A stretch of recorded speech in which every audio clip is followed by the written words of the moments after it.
একসময় গার্মেন্টস সেকশনকে বলা হতো রপ্তানির প্রথম এবং প্রধান বাহক।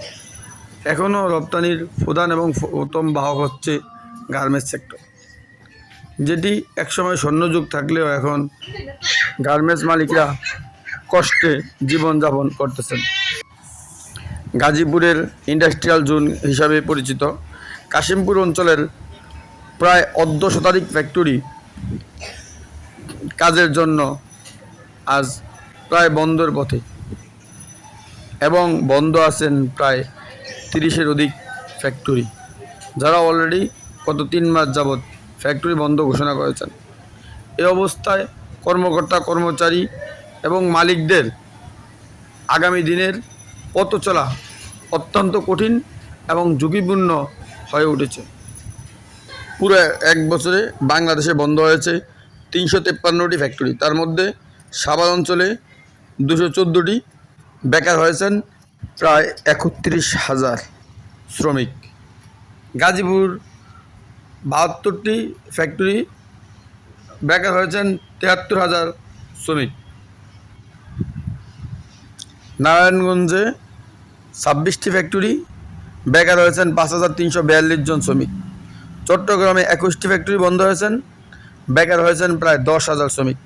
নরসিংদীতে ফ্যাক্টরি বন্ধ হয়েছেন 20টি, বেকার হয়েছেন প্রায় 5 শতাধিক শ্রমিক।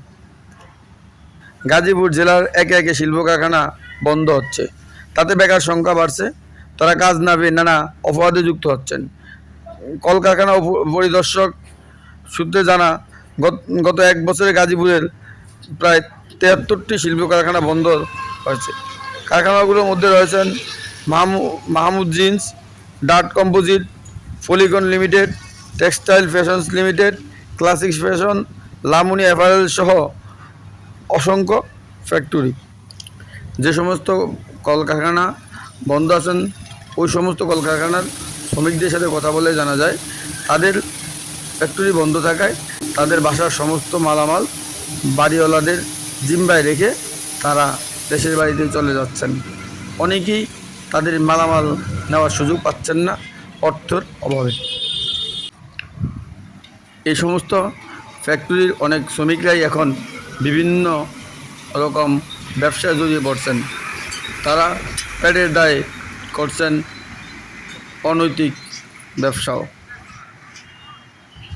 তাই সংশ্লিষ্ট কর্তৃপক্ষ সহ সকলকে বাংলাদেশের গার্মেন্টস সেক্টর বাঁচানোর জন্য একযোগে কাজ করার আহ্বান জানাচ্ছি। বাংলাদেশের গার্মেন্টস সেক্টর না বাঁচলে বাংলাদেশ বাঁচবে না।